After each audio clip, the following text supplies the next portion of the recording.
Hi, yes. My name is Patrick. I'm a student in Centennial College. Maqaan kiyya Patrick jedhama. An barataa kolleejiiti. Gaafiin an qabu akka amantii Islaamatti Iisaan yookaan Yesuus ilma Rabbiitiin jedhamu. Nuti warri lafarra jiru cufti kennayyuu haadha fi abbaa irraa dhalanne. Inni garuu abbaa malee dhalate. Kanaafuu inni maaliif ilma Rabbii hin jedhamne?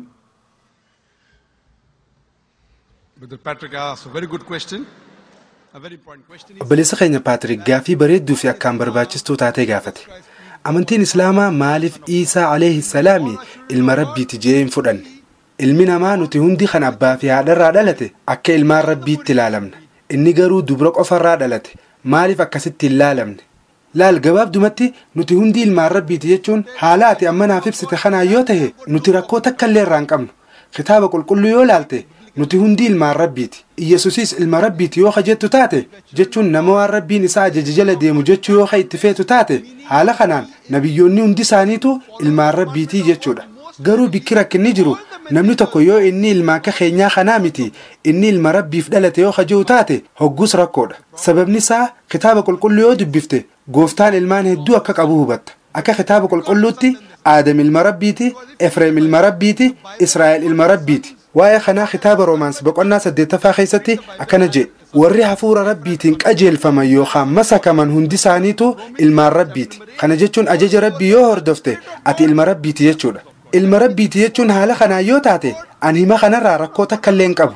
Garuu yeroo ammaan tanaa keessatti himni kun yookiin jechi kun akka malatti hubatamee jira. Fakkeenyaaf osoo mucaan xiqqaan tokko gaafii takka na gaafatee anis ilma kiyya gaafii gaarii na gaafatte yoon jeen humaa ittiin fakkaatu. Sababni isaa ani nama guddaa waan hin ta'eef. Garuu yoon ani ilma naaf dhalate jeeni kun isaaf arraba. Inumaa boksiin na dhohuun mala. Kanaafuu wanni hubachuu qabnu jecha ilma Rabbii yookiin son of God joo kana hiikaa nuti ijoollee Rabbiiti yookiin children of God joo wajjiin haala wal fakkaatu yoo kan fayyadamnu taate rakkoon qabu. Akka galuumsa kanaatti ilmi namaa kan ajaja Rabbii hordofu hundisaatu ilma Rabbiitii jechuudha. Kun rakkoo takka illee hin qabu. Garuu waa warri kiristaanaa joo yoo laalte lakki Yesus nama normaal akka keenyaa kanaa miti jaanii wangeela Yohaannis boqonnaa 3 lakkoofsa 16 irraa himatti aanu kana siif dubbisan. Rabbiin addunyaa tana waan jaalatuuf ilma tokkicha isaaf dhalate addunyaa tanaaf kenne.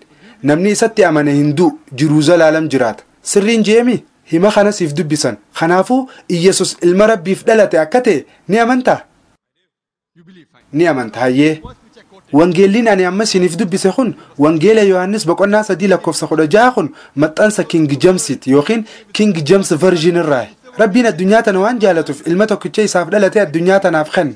Namni isatti amane hinduu jiruu zalaalam jiraata ja'a.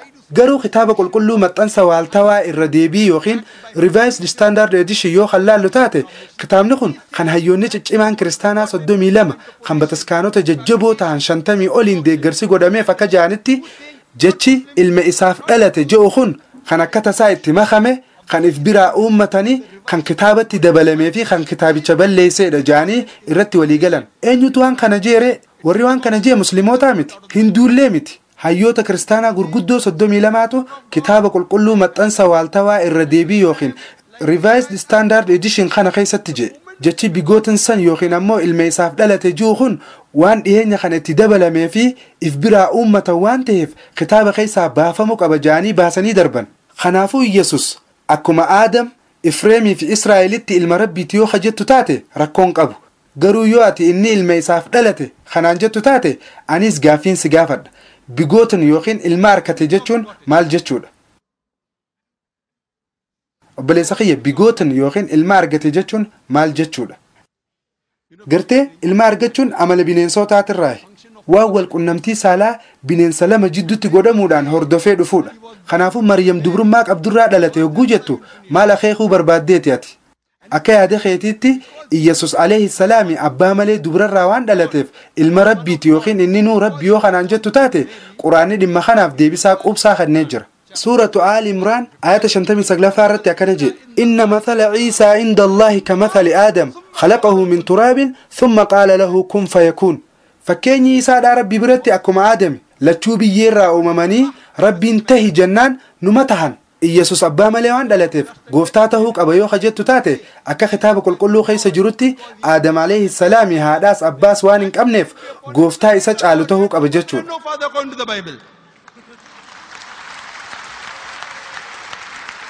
maashaallah harka dhahaa jirta. I like it. So if you say Iyesus abbaa malee waan dhalateef gooftaa tahuu qaba yoo kajettu taate akka kitaaba qulqulluutti Aadam alayhi salaami haadhaas abbaas waan hin qabneef gooftaa isa caalu kan isarra guddaa tahuu qaba. Dhugamoo soba? Akkaataa amma ati hiikaa itti kennite kanaan Aadam haadhas abbaas waan hin qabneef gooftaa ta'uu qaba. Hiikaa tanaanaa miti kan kenne. Kun hiikaa ergamtoonni kiristaanaa yookiin kiristaan mishiinarii kannanidha. Akka hiikaa kiyyaatti inni ergamaa rabbiiti. Sababni isaa gooftaan hin dhalatu. Dhimma kana haasawa kiyya keessatti isiniif himeetiin jira. Lam yalid walam yuulad ilmaan arganne hin dhalannees. Yoo rabbiin ni dhalatate inni nu hogguus rabbii mitii jechuudha. Ilma rabbiiti jechuun nama gaarii jechuu yoo ta'e waliif galla. Sababa kanaaf quraana keessatti rabbiin maqaalee 99 kan inni ittiin beekamu eeganuuf kanne booda maqaa ab yookiin abbaa jedhu keessaa dhiise. Sababni isaa ilmi namaa lakkuma deemuun jecha ab jedhu kanaaf hiikaa hin taane kannuu danda'a. Kanaaf jecha ab jedhu dhiisee kan kanarra jabaate kan rabb jedhu fayyadame. Sababni guddaan rabbiin keenya subhaanahu wa ta'ala jecha kana irraa dhiiseefuu akka namni karaa malee ittiin hubanneef. Ammaas akka afaan ingiliffaatti son of god jechuun ergamaa rabbii jechuu yoo ta'e waliif galla. Garuu ilma inni arkate yoo naan jette achumattiin siin morma. Yoo ati Iyesus ergamaa rabbiiti jette ani immoo si boodaan nageenyi rabbii isarra haa jiraatuun ja'a. Ani Iyesus hanga ati kabajju daraniin kabaja. Yeroo maqaan isaa dhahamu nageenyi rabbii isarra haa jiraatuun ja'a. Yoon akkas hin jenne dogongoreetiin jiraa jechuudha. Ani hanga ati Iyesus alayhi salaamii jaalattu daraniin isa jaaladha. Waan inni barsiise hanga ati hordoftu daraniin isa hordofa. Inni kun mormii biraati. Hihi dhiifama maal jette irra naaf deebi'i. Inni kun mormii biraati. Hayyee mee fakkeenya muraasaan siif kanna. Yoo kitaaba qulqulluu dubbistee jiraatte Ciisaan alayhi salaamii dhalatee guyyaa 8 keessatti kittaannate. Musliimoonni hundi ni kittaannatan. Kiristaana keessaa garuu hedduun isaanii hin kittaannatan. Kiristaana jechuun nama waan Iyesus barsiise jala deemu jechuu yoo ta'e kitaabota qulqulluu wangeelota hedduu keessatti foon booyyee nyaachuu hin qabdan ja'a. Nuti musliimoonni foon booyyee hin nyaannu. Garuu kiristaanonni hedduun ni nyaatu. Ammaas kitaabotuma san keessatti alkoholii yookiin waan nama macheessu dhuguu hin qabdan ja'a. Nuti musliimoonni hin dhuynu. Garuu kiristaanonni hedduun ni dhugan. Kanaafuu kiristaana jechuun nama waan Iyesus barsiise seeraan hordofu jechuu yoo taate nuti musliimoonni warra kiristaanaa daran kiristaana jennee if yaamuu dandeenyaa jechuudha. Ciisaa alayhi salaamii ni jaalanna akkasumatti illee ni kabajna. Ani Iyesus niin jaaladha jechaa waan inni barsiisu yoon hordofne jaalalti teeta sobaati. Ani kiristaanota caalaa Iyesus alayhi salaamii niin jaaladha niin kabajaas. Iyesus Kristos alayhi salaamii akkana jedhee jira. Kitaaba qulqulluu wangeela Yohaannis boqonnaa 16 lakkoofsa 11 hanga 14 keessatti ani silaawaaniin isinitti himu hedduun qaba. Garuu isin amma waan kana baadhachuu hin dandeessan. Gaafa hafuurri dhugaa sun dhufe inni nuu daandii dhugaatti isin qaceelcha. As biratti yookiin bakka tanatti waa'ee dhufiinsa Nabi Muhammad sallallahu alayhi wa sallam dubbachuu jira. Kanaaf Ciisaan alayhi salaami ergamaa xumuuraa kan ta'e Nabi Muhammad sallallahu alayhi wa sallamitti amanuu qabdanii nuun jechaa jira. Kanaafuu awwaan inni jedhutti waan hin amanuuf Nabi Muhammad sallallahu alayhi wa sallam hordofaatiin jiraa jechuudha. Patrick, ati Nabi Muhammad sallallahu alayhi wa sallam ergamaa rabbii ta'uu isaatti ni amantaa? Nin aman. Maasha Allah, ati amma islaamummaatti dhihaattee jirtu.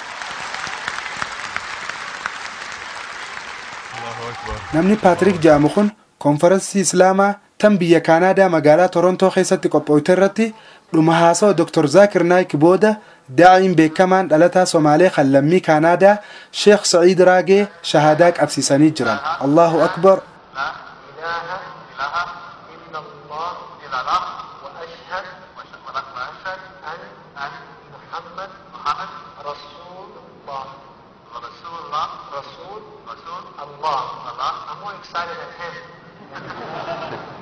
الله أكبر الله أكبر الله أكبر الله أكبر الله أكبر. Welcome your brothers and families. Welcome in showing your Islam, showing your God for it. جزاكم الله خير. كان هذا الذي عمل